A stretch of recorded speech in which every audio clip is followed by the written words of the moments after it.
সকল পরিবার ভরে উঠুক খুশির হাওয়ায়। শারদ শুভেচ্ছা সকলকে। মা আসছেন আর হাতে গোনা মাত্র কয়েকটি দিন, তারপরেই শুরু হবে বাঙালির শ্রেষ্ঠ উৎসব দুর্গাপুজো। দুর্গাপুজো যাতে সকলের ভালো কাটে, সবাই যেন মায়ের কৃপায় ভালো থাকেন, সকল দেশবাসীকে এই বার্তাই জানিয়েছেন কবি গৌতম চন্দ্র। তিনি সকলকে আধ্যাত্মিকতায় আসার আহ্বান জানিয়েছেন। আসুন তিনি কি বলছেন শুনবো। চুঁচুড়া থেকে প্রবীর ঘোষালের রিপোর্ট।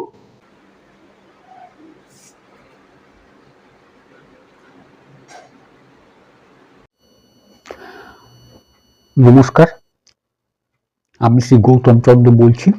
আসন্ন দুর্গাপুজো উপলক্ষে রইল আপনাদের প্রতি আমার প্রীতি, শুভেচ্ছা এবং ভালোবাসা। এই উৎসবে আপনারা খুবই আনন্দে থাকবেন, সুস্থ থাকবেন, এটাই কামনা করি।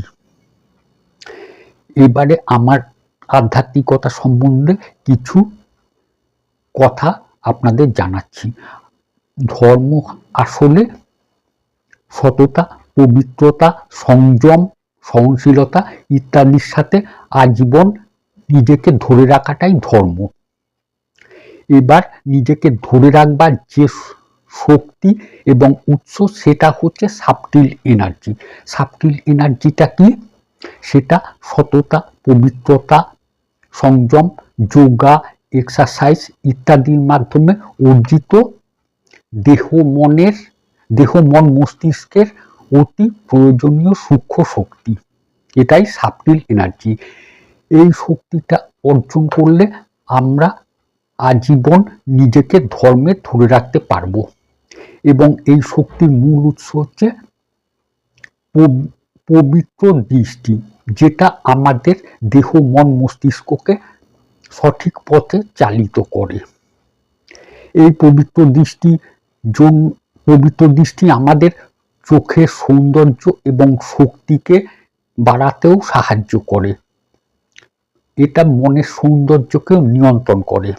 যে এই সূক্ষ্ম শক্তির মূল উৎস হচ্ছে আধ্যাত্মিক জ্ঞান এবং আধ্যাত্মিকতা। এই আপনি আধ্যাত্মিক জ্ঞান এবং আধ্যাত্মিকতা অর্জন করলে আমরা সূক্ষ্ম শক্তি, পবিত্র দৃষ্টি ইত্যাদিগুলো এবং সর্বোত্তম আচরণ, চরিত্র এবং মনের সৌন্দর্য আজীবন বজায় রাখতে পারবো।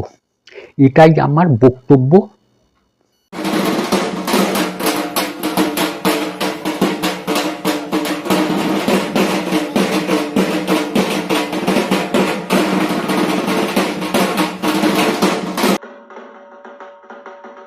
সকলকে সুন্দর ও বর্ণময় শারদীয়ার শুভেচ্ছা।